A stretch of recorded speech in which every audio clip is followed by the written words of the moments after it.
So, how does it look? The altimetry, 1 star suggests it's easy, and it looks like somebody's dropped a bowl of panna cotta in the middle. It's not that much of an altitude change, I'm afraid, today, so it's almost inevitably going to be a bunch sprint by the time we get to the end of 183 kilometres.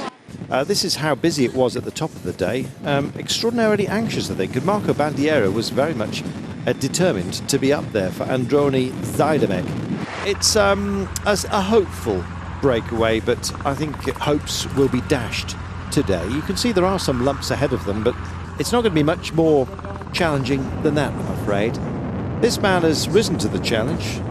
He's got a lot more of this sort of thing to come. He's set himself quite a busy schedule for this year, which he declares as his penultimate season, Dan.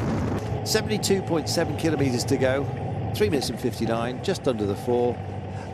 When will they make the take, Dan?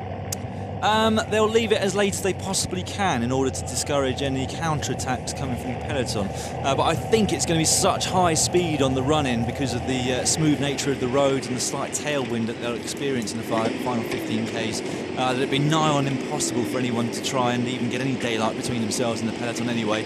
But they'll try and do it with around about 10 Ks to go. Big fight at the moment is to get onto the wheel of the big German champion, Andre Greipel. Lampre still on the front, Adam Hansen biding his time with Greg Henderson on the wheel. 1K to go then.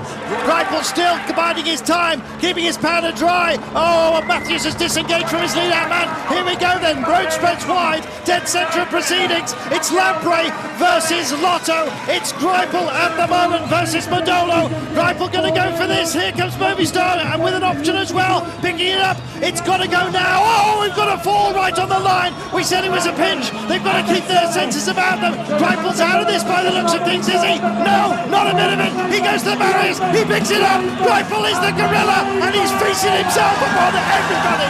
Absolutely everybody is an also-ran when Greipel's in this kind of mood. Wow. There's some very uncomfortable looking riders, and that looked like a terrible injury with a distended, dislocated elbow by the looks of things.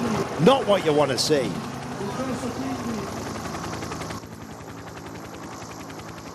There is Alberto Contador, who got caught out, so he'll be given the same time as those who finished ahead of him. No gaps declared because of the crash in the last 3.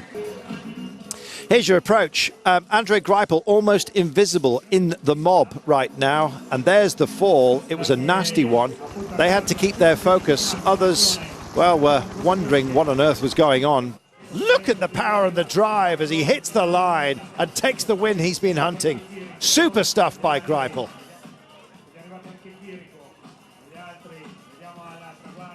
Greipel victorious.